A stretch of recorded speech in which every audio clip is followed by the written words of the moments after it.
गुरु ब्रह्मा गुरु विष्णु गुरु देवो महेश्वराय गुरु साक्षात् परम ब्रह्म तस्मै श्री गुरुवे नमः। श्री गुरु चरण कमलेभ्यो नमः। रुद्राष्टाध्याय चतुर्थोध्याय चौथा अध्याय। हे सूर्यदेव, यजमान में अखंडित आयु स्थापित करते हुए आप इस अत्यंत स्वादु सोम रूप हवि का पान कीजिए, जो सूर्यदेव वायु से प्रेरित आत्मा द्वारा प्रजा का पालन और पोषण करते हैं। वे अनेक रूपों में आलोकित होते हैं। सूर्य रश्मियां संपूर्ण जगत को आलोक प्रदान करने के लिए जात वेदस अग्नि तेजोमय सूर्यदेव को ऊपर की ओर ले जाती रहती हैं।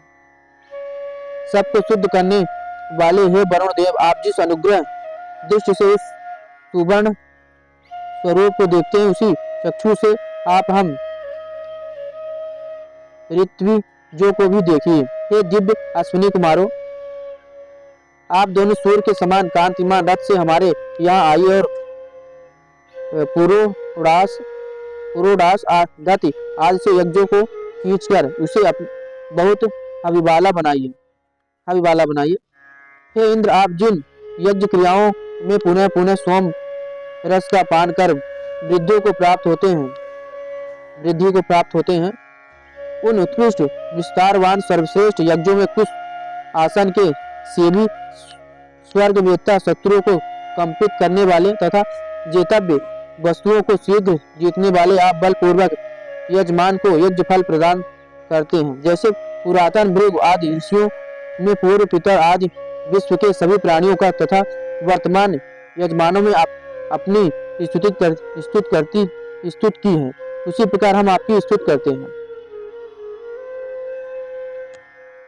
विद्युत के लक्षणों वाली ज्योति से परिवृत यह कांतिमान चंद्र ग्रीष्मांत तक के समय जल निर्माण के निमित्त सूर्य अथवा दुलोक के गर्भ में स्थित रहने वाले जल को प्रेरित करता है।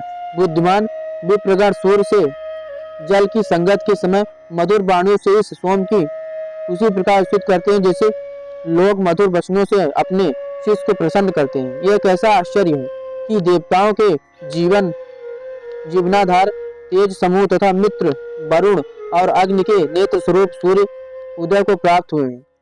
स्थावर जंगममय जगत के आत्म स्वरूप इन सूर्य देव ने पृथ्वी, भूलोक और अंतरिक्ष को अपने तेज से पूर्ण व्याप्त कर रखा है। सब जीवों के हितकारी अंतर्यामी सूर्य देव हमारी सुंदर आहुतियों के कारण प्रशंसा योग्य यज्ञशाला में प्रकट हो। हे जरा रहित देवताओं, आगमन काल पर जिस प्रकार आप सब तृप्त होते हैं, उसी प्रकार इस सारे जगत को भी प्रज्ञा के तृप्त करें। हे अंधकार के नाशक ईश्वर युक्त सूर्यदेव, आज जहाँ कहीं भी आप उदित होते हैं, वहाँ सब स्थान आपके ही वश में हो जाते हैं। हे सूर्यदेव, आप संसार सागर में नौका के समान हैं, सबके दर्शन योग्य हैं तथा सबको तेज प्रदान करने वाले हैं। प्रकाशित होने वाले सारे संसार को आप ही प्रकाशित करते हैं, अर्थात अग्नि, विद्युत, नक्षत्र, चंद्रमा, ग्रह, तारों आदि में आपकी ही ज्योति प्रकाश हो रही है।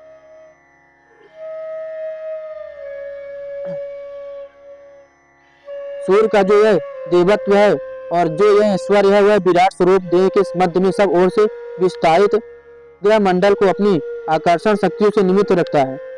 जब ये अपनी हरित वर्ण की किरणों को आकाश मंडल में अपनी आत्मा से युक्त करते हैं, तदंतर ही रात के अपने अंधकार रूपी वस्त्र से आपको आच्छादित कर देती है। सूर्य स्वर्ग लोकों के उत्संग में मित्र देव और वरुण देव का रूप धारण करते हैं तथा उससे मनुष्य को भली भांति देखते हैं, अर्थात मित्र देव के रूप में पुण्यात्माओं को देखकर उन पर अनुग्रह करते हैं और वरुण रूप में दुष्ट जनों को देखकर उनका निग्रह करते हैं। इन सूर्य का अन्य स्वरूप अनंत अर्थात देश काल के परिच्छेद से रहित मायोपाधिका नाशक ब्रह्म ही है। इनके साकार रूप को इंद्रियों की प्रवृत्तियां अथवा किरणों के आधार किरणें धारण करती हैं, अर्थात सूर्य ही सगुण और निर्गुण ब्रह्म है। हे जगत के प्रेरक सत्य स्वरूप सूर्यदेव, आप ही सर्वश्रेष्ठ हैं। आदित्य आप ही महान है। स्तोता गण आपकी महान और अश्विन अविनाश्वर महिमा का गान करते हैं।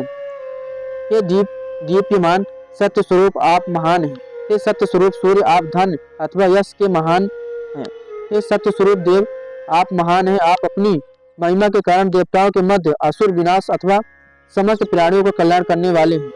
आप सभी कार्यों में अर्घ दानादि के रूप में प्रथम पूज्य हैं। आपकी ज्योति सर्वव्यापी तथा अनुल्लंघनीय है। सूर्य की उपासना करने वाले इंद्र आदि उपासना से प्राप्त होने वाले धन धान्य स्वर्ग आदि भोगों को स्वतः प्राप्त कर लेते हैं। अतः आपको चाहिए कि प्रकाश की किरणों के साथ जब सूर्य भगवान उदित होते हैं तब हम उनके निमित्त यज्ञ में देवभाग अर्पित करें। हे सूर्य रश्मि रूप देवताओं, अब आज सूर्य का उदय होने पर आप लोग हमें पाप और अपयश से मुक्त करें। मित्र वरुण, आदित्य, समुद्र, पृथ्वी और सूर्य ये सब हमारे वचन को अंगीकार करके करें।